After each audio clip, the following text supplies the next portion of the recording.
Hello and welcome to Galley Stories, stories of the Bering Sea and Beyond, hosted by Mark Kaler. My name is Penka Jane, podcast deckhand and longtime listener. We'd thank you to subscribe to the podcast and leave us a review. Here's today's catch. Hello guys, and welcome back to another installment of Galley Stories, stories of the Bering Sea and Beyond. I am your host, Mark Kaler. And today we have retired Coast Guard Captain Chris Woodley with us. How are you today, Chris? Great, thanks for having me. Excellent. Probably going to change it up just a little bit today, but we'll stay in pretty much the same format. Let's just go with where were you born, how were you raised, what brought you to the fishing industry, or rather the Coast Guard Sure. in general? So, I'm from a military family. My dad was in the Air Force. I was actually born in Sault Ste. Marie, Michigan, so I'm damn near Canadian. And, we moved all over the country like military families do, and we moved up to Alaska in 1973. And so I ended up living in Alaska in Anchorage and Eagle River for grade school, junior high, and high school, and was never really exposed to the sea or anything like that when I was living in Anchorage. But when I graduated from high school and went to school in Oregon, I started going out to the Oregon coast, and that was my first exposure to the Coast Guard. And so I actually joined the Coast Guard right after the Exxon Valdez happened, because I was an Alaska kid, and trying to I wanted to be involved in like oil spill cleanup and things like that. So that was the first thing that drew me to the Coast Guard. That impacted you? Yeah, totally. Yep. So right off and signed up and... Yeah, I mean, it took about a year to get in, but signed up, and I was the number 4 alternate for my class, which is like, have a better chance of hell freezing over than getting down so low in the barrel is to pick the number 4 alternate. But miracles happen, and I went to officer candidate school in 1990. And was your entire desire to serve in Alaska? The funny thing was I thought I had right after we got married, my wife and I went down to Tahiti for our honeymoon. That's and Lisa? Yeah, that's Lisa, and I really, really loved the tropics. And so my first thought was I was going to somehow end up in the tropics where it was warm and sunny, and then I spent the next 22 years in the North Pacific. So there you go. But my final tour, I was in. I got to spend 2 years in Hawaii. Excellent. So, which is what I signed up for in the first place. From the very beginning. So, Coast Guard for 25 years, you said? 24 years. 24 years. Yeah. What was the first year? 1990, June of 1990. Okay, so way back in the safety's changed a lot since then. Correct. Yeah. So when did you start going to Alaska? I was first transferred up to Alaska in 1993, in summer of 1993, and that my first as a marine inspector trainee. The first thing I learned how to do was inspect life rafts and learn to do fishing vessel safety exams. And so I traveled all over South Central Alaska, Kodiak, Aleutian Islands, Bering Sea, doing fishing vessel safety exams. And that's when I first really fell in love with the fishing industry, because I was fascinated by the people and the boats and the fishery management stuff. It was all, just really compelling for me. I'm going to put a time warp on you here. Okay. I want you to go to a safety raft in 1993 and one now. What are some major differences? To be honest with you, I don't think there's a lot of changes in raft technology. I haven't really inspected a raft in a really long time, but I think that they're generally the same. They're probably better materials is probably the big thing. Way back when I was inspecting them, those were really the first generation of life rafts for fishing vessels and for survival gear for fishing vessels. So you had survival suits, rafts, EPIRBs, that kind of equipment, and all that equipment's gotten better. I think better over time. And people certainly use it a lot more. I think it's become a lot more functional for people. That's a big thing. I think back then they weren't really training it. I mean, there's the raft, but they weren't really. They were starting to have the drills. Right. They were starting to. But I remember my first time on a boat was 1992, and we did the safety drills, but I couldn't have told you where the raft was. Yeah, and I think that's right. I mean, part of the, when you talk about changes in or safety, 1990 was when the Coast Guard's fishing vessel or the Fishing Vessel Safety Act started going into effect. It was 1990, 1991, and so it was a new thing. So when I came into the Coast Guard in 93, things were just starting to get a little bit of traction.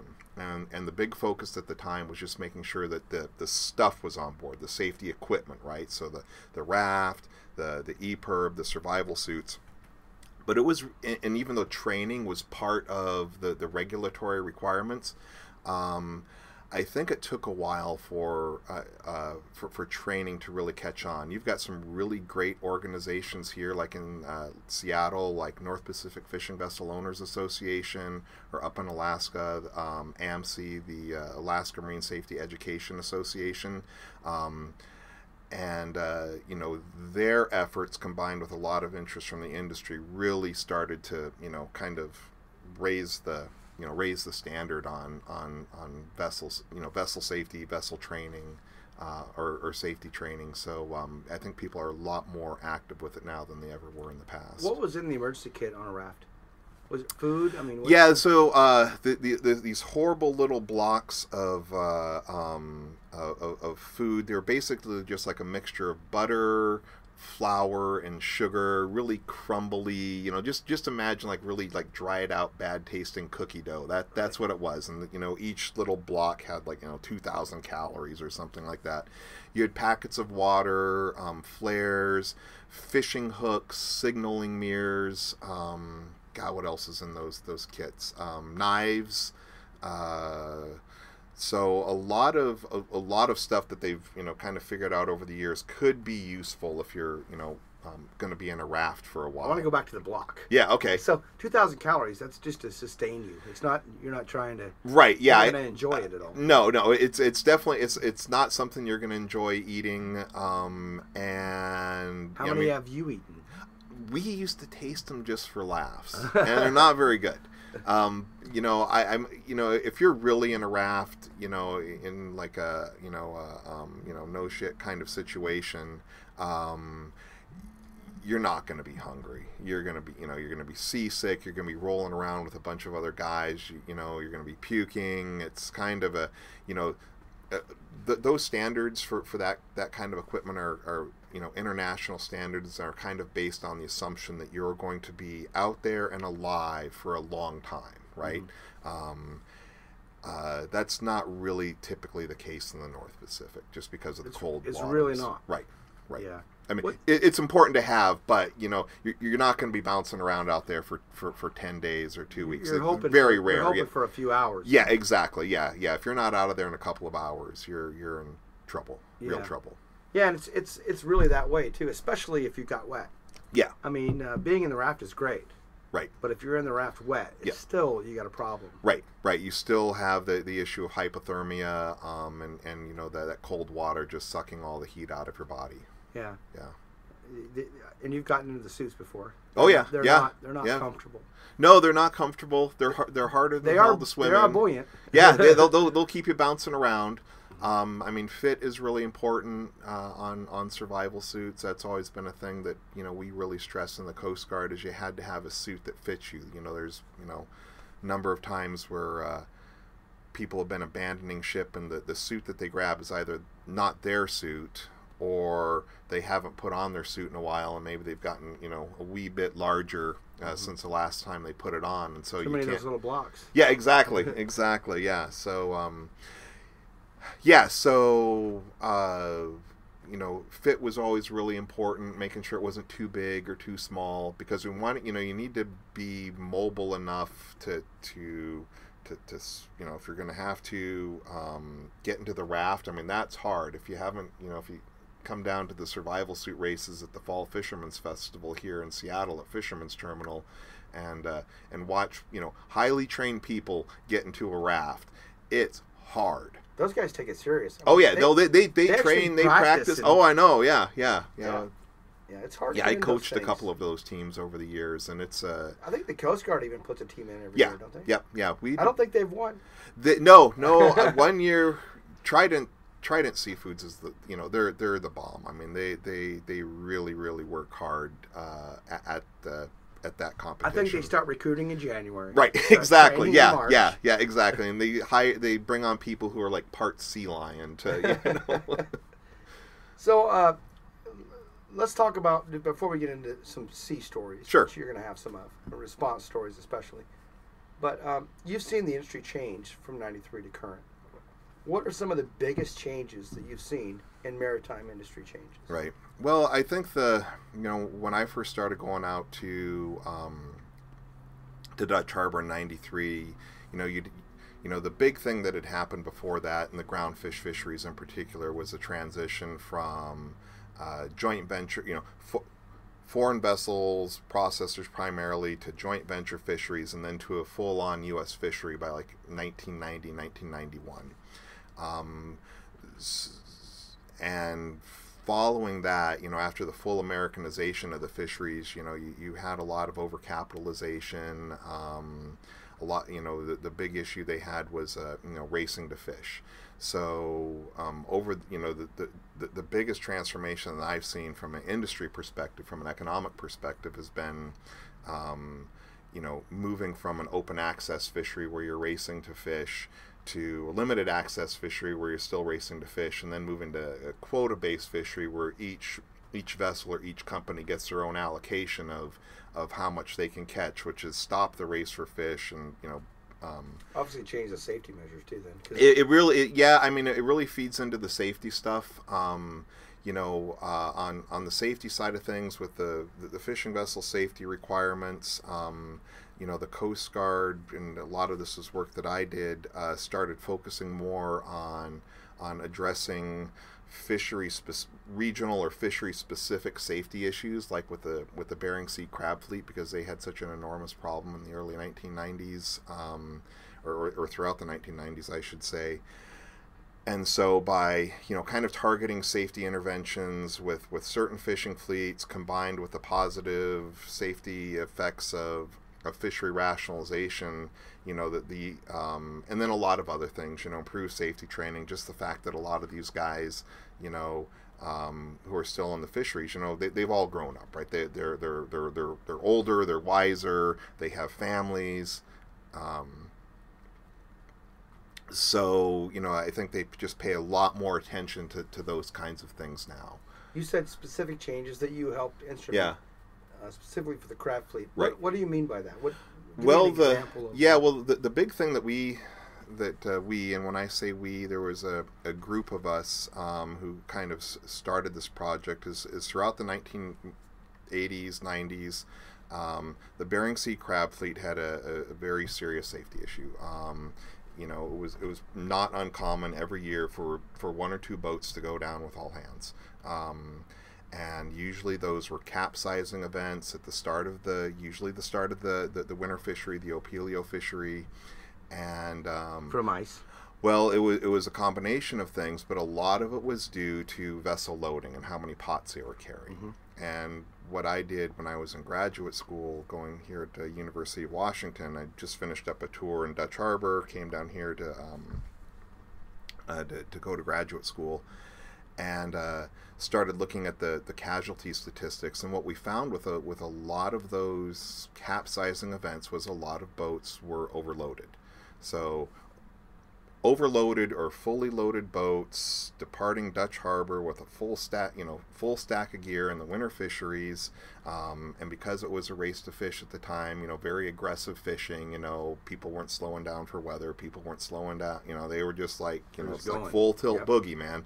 So they and there were a lot of really significant capsizing events. So after investigating several of those, one of the things that you do after a Bering Sea crabber rolls over as an investigator is you go out and you try to figure out how many pots they're carrying and how much the pots weighed.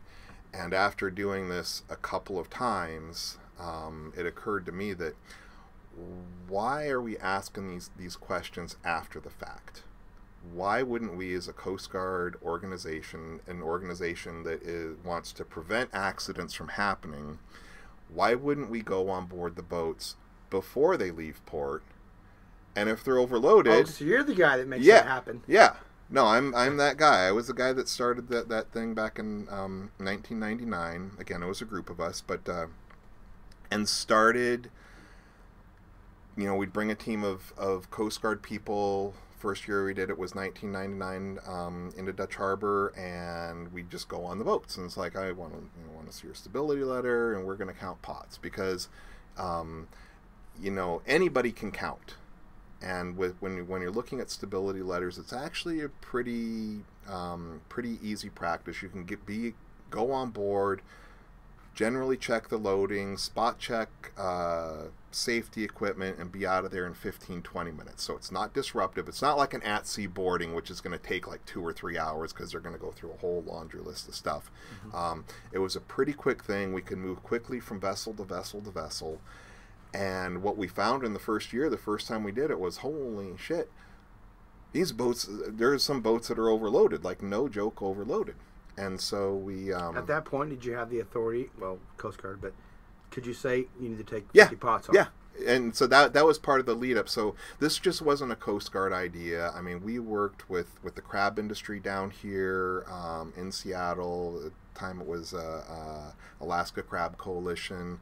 We worked with vessel safety programs, North Pacific Fishing Vessel Owners Association. We worked with Alaska Department of Fish and Game. We worked with naval architects and other leaders in the crabs industry to see, ask the question, is this a good idea? And would you support it? And when the answer was yes, then we went out and, and executed it. We had the authority to say, you have a stability letter that says you can carry 150 pots. You have 175. So either 25. You get a new stability letter, you get your naval architect to say that, that for whatever reason, this letter is wrong, or you're going to have to pull off pots. And so... Did you notice a change immediately? Like that. Boom. It was the first time we did, the first year we did it, the first day we did it, the first morning we did it, we found 2 boats that had too many pots. And as we were driving around, sort of like, tell these guys, pull their pot, pull this extra gear off. And as we were driving around to the next place in Dutch Harbor or to UNICE or westward or wherever we were going next, we're noticing it's like, instead of pots coming on the boat, which is what happens, they're going the other way. It's like, this is interesting. Yeah. So... Well, fishermen can't keep their mouths shut. Well, yeah, and they're immediately on the radios with these other, he's Coast Guard, blah, blah, blah, they came over here, they made me pull off pots, and, so word traveled really quickly, and I think because we'd done a lot of legwork up front with the industry, and they were generally very, very supportive of it. We reported, we did this for like 3 days. We got about half the fleet in Dutch Harbor. That was kind of our goal. Is, if like a coin flip as to if the Coast Guard's going to be on your boat or not. Mm-hmm. And the industry was really supportive of it. They were supportive of it in front of the North Pacific Fishery Management Council, and they asked us to come out again in January. And so it just became, a twice-a-year thing with the Coast Guard coming out. I don't think you can actually leave now without it. Well, yeah, and so that was one of the things that came out as a result of the work that. So backing up for a second, so we started that in 1999. Up to that point, 1 to 2 Bering Sea crabbers were capsizing and sinking with all hands every year and killing between 12 and 14. 15. 12, 14 people. In 1999, the last boat that capsized was in March of 99. It was the Lin J. It was a Kodiak-based boat. 5 guys got killed.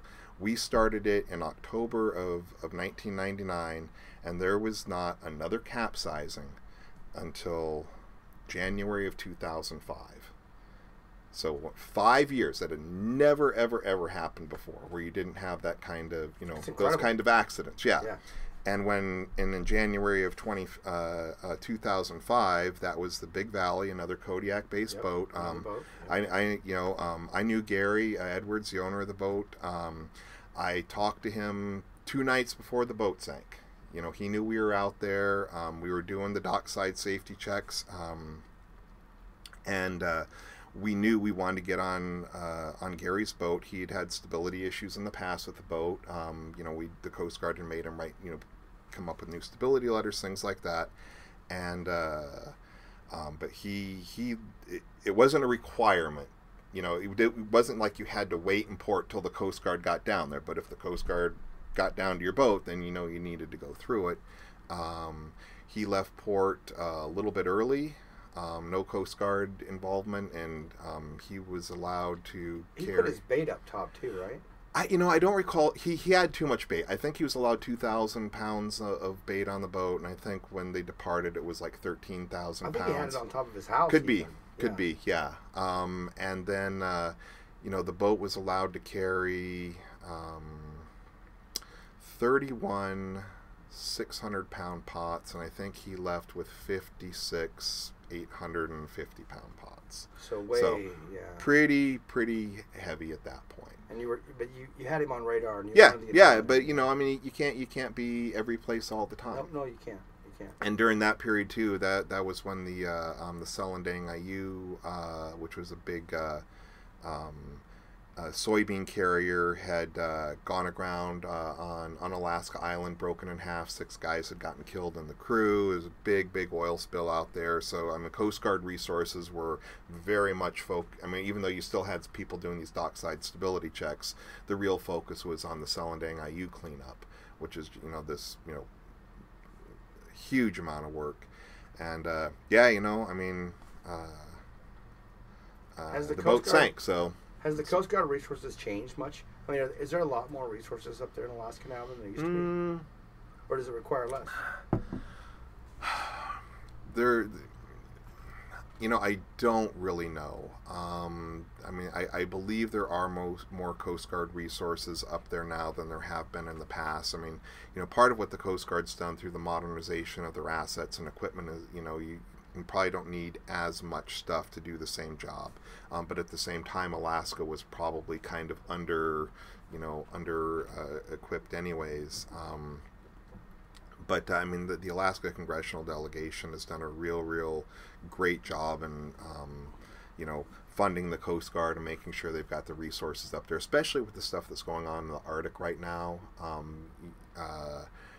Improving the Coast Guard search and rescue capabilities farther in northwest Alaska, and then bringing in a lot of new vessels there. So I would imagine it's probably better than it was, and certainly personnel wise. When I was at Marine Safety Detachment in Alaska, we had 4 people there. I think they have like 8 now. So twice as much. Twice as much fun to have. No, these stability issues still come up. Destination. That was I testified at the destination hearing, and the NTSB has released their report. The Coast Guard still hasn't released theirs, but one of the things with the destination is that their assumption was the pots weighed 700 pounds, but they were 850 pounds, and they had a lot of additional bait on board. And ice and come around St. George. Well, yeah, and so going into a bad icing situation when you're fully loaded or overloaded. The Coast Guard stability analysis on this, it's been published. The final report hasn't come out, but the actual stability analysis for that boat was that it was overloaded.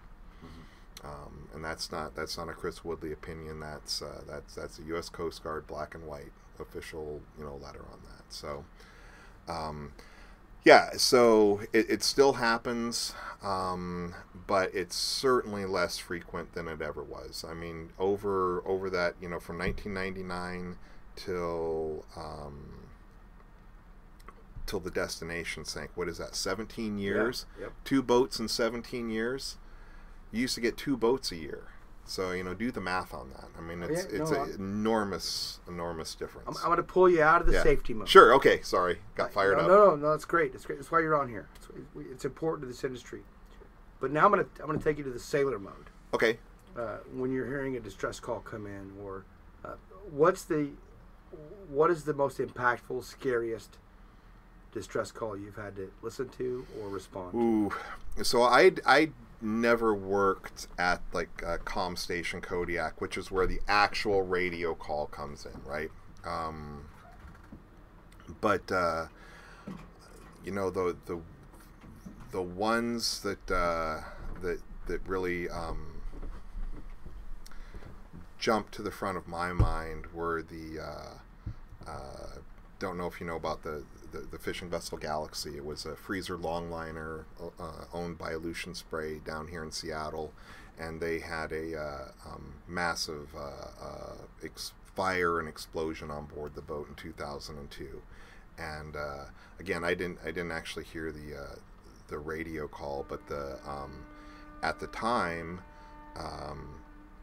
when the Coast Guard still had a Loran station in St. Paul, it was in October. It was October 20th of 2002. So you still had the Red King crab fishery going on, and part of what the Coast Guard, the local Coast Guard there, was doing was manning a radio watch. And just frickin',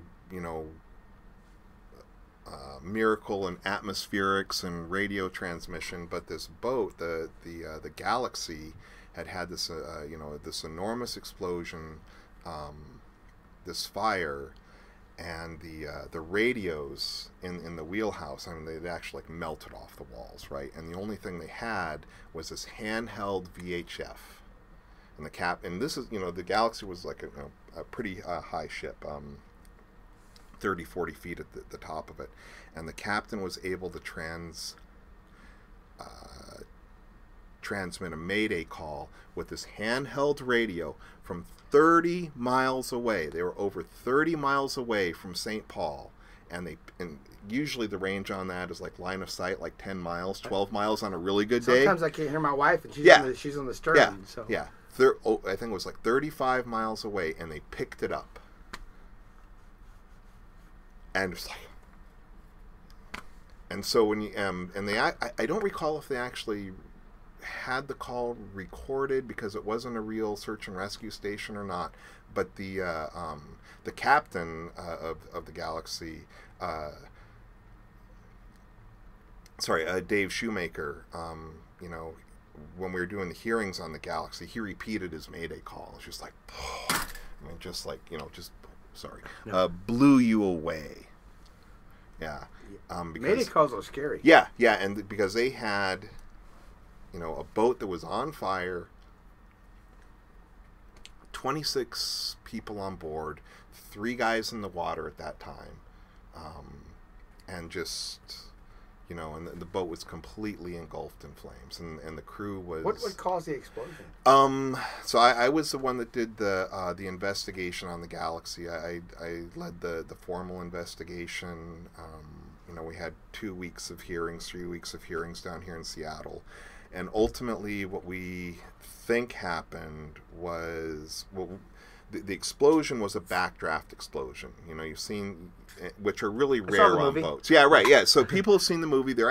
Those kinds of explosions are really rare on vessels, or at least not written much about in the scientific literature. But we think that it was probably what they noticed in the minutes before the explosion is that the hotel generator, the generator that supplies the power, dropped off, and the guess is that the fuel supply to the generator somehow got parted. I mean, there's theories that may have been impact from a big wave. Maybe a pipe just failed. I mean, that happens too. But it sprayed. But hose fitting came off. But it sprayed atomized fuel in the engine room all over the place. Usually that'll start a fire immediately. My theory on it was a really well insulated engine room, so it took longer to find the hot enough spot to actually start a fire. But when it did, there was a lot of fuel in there, and then oxygen got introduced, and it exploded and blew the fire team off the boat into the water. Those were the 3? Yeah, those were the 3. Yep. Yeah. Is it all survive? No. Trying to remember. The first mate didn't survive. The other 2 guys got rescued, but then they ended up 2 hours later, hour and a half later, having to abandon ship. And one of the guys who was on the fire team, who'd already been in the water once, went back in the water again. And he saved somebody else. So 26 on board, Yep. one lost life? Three. And then another guy was killed. Another freezer longliner was involved in the search, and a guy got killed. He went out on deck and got washed overboard during the search. Yeah. Wow. Yeah, they were trying to secure the raft. Then. Yeah. It was October, 50, 60 knot winds. Big waves. Another shitty day in the Bering Sea. Sure. Or every other day. Right. Yeah. Exactly. Depends on which captain you're talking to. Yep. Yeah, things have definitely changed, at least from my perspective on the fishing side. Again, going back to when I first started, we had drills. I'd go to this part of the boat, but not really knowing what to do after that. Right. In modern times now, you got to get in your survival suit before you can even leave the dock. You have to be able to fit. You got to know where it's at.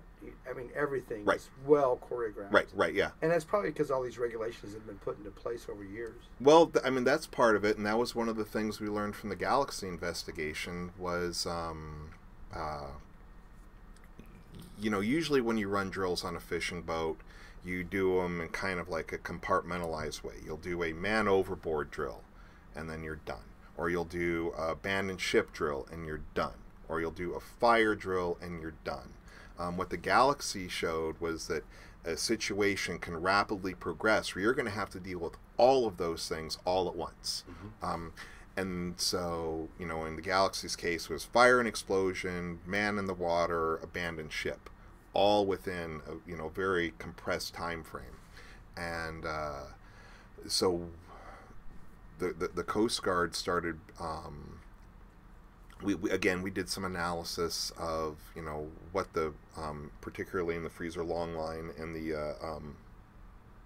the H&G trawl fleet at the time, and catcher processors. We did some analysis with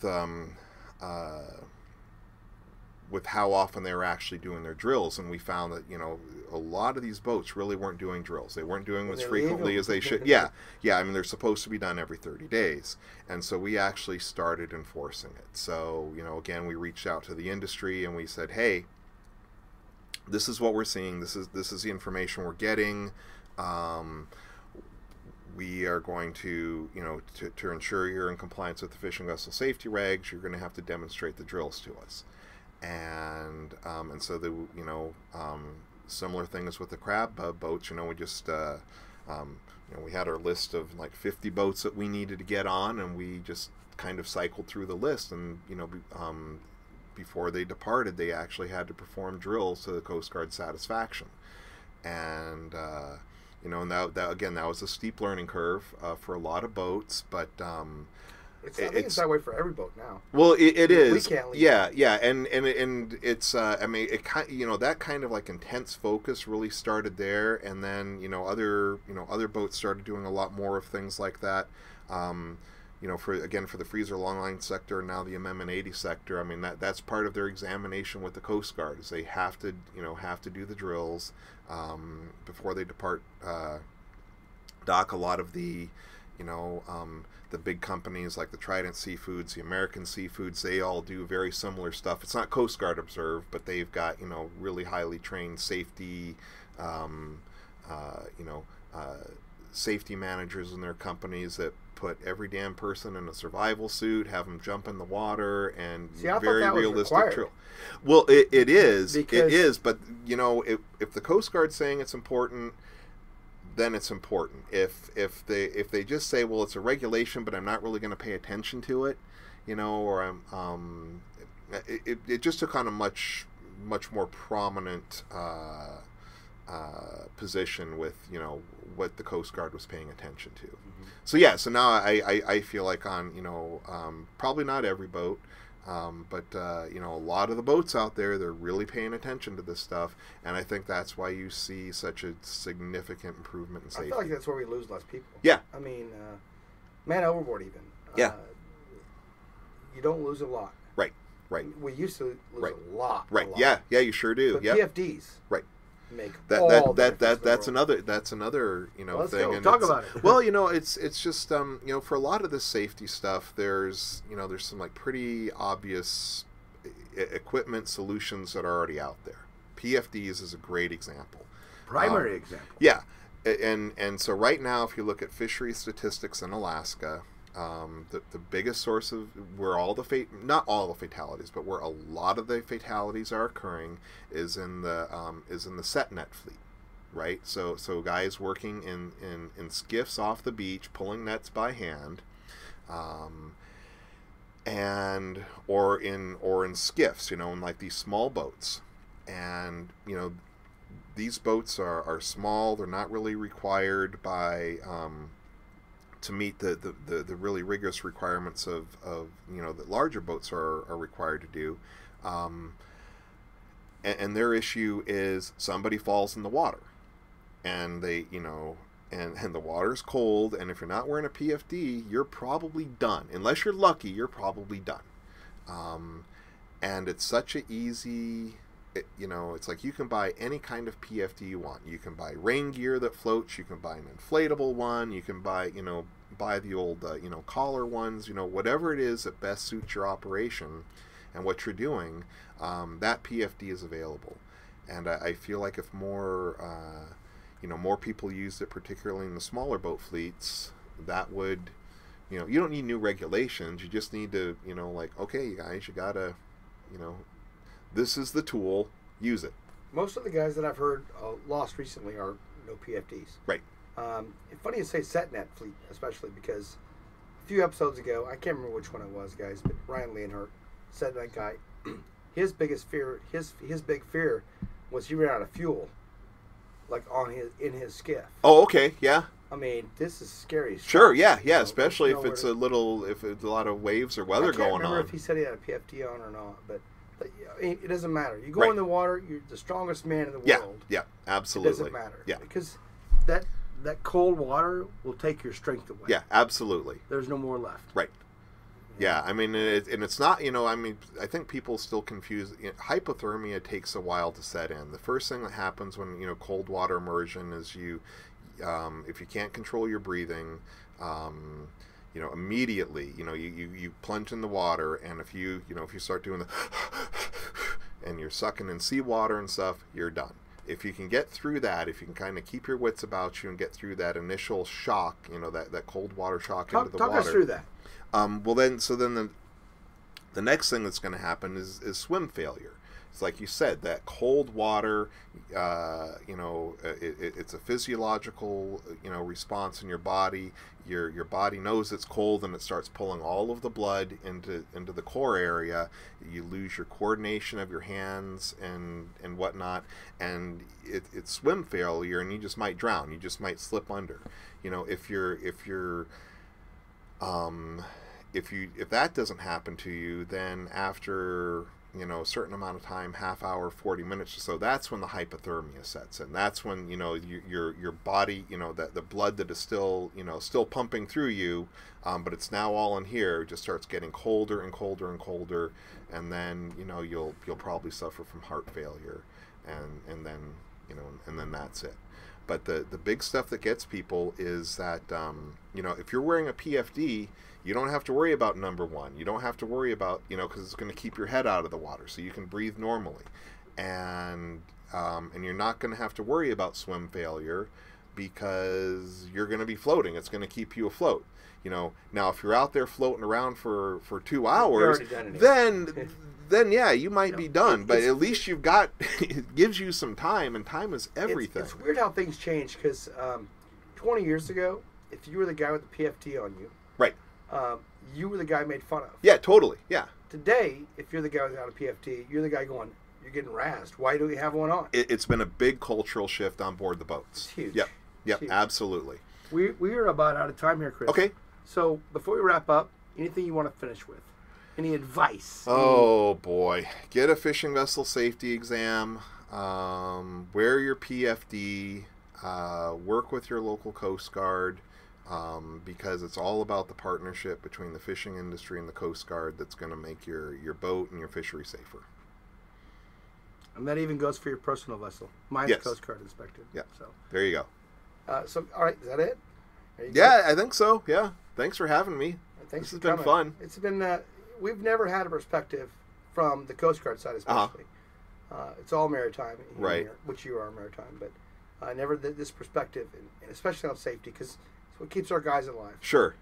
Well, I'd love, I mean, it could be fun to, one of these times to, have me in here with, some of the other, folks that you've had in the past, to, have the Coast Guard, and I'm not Coast Guard anymore. I work in the fishing industry now. But somebody who's been involved in the safety program and safety issues for a long time, talking to these guys, and I think you'd have some pretty interesting conversations. We have interesting conversations every time we turn the microphone off. Yeah. I mean, everybody that comes on is like, oh, I should have said, Right. or I could have done, or something. But, all right, guys, this has been another episode of Galley Stories of the Bering Sea and Beyond. And we will see you next time. Thanks, All right. Chris. Thank you. Thanks for listening to Galley Stories. We hope you like what the net brought in. Please leave us a review on iTunes. Whether you like it or not, we're not fishing for compliments. Look us up on Facebook and Twitter too, and reach out to us at galleystories@gmail.com.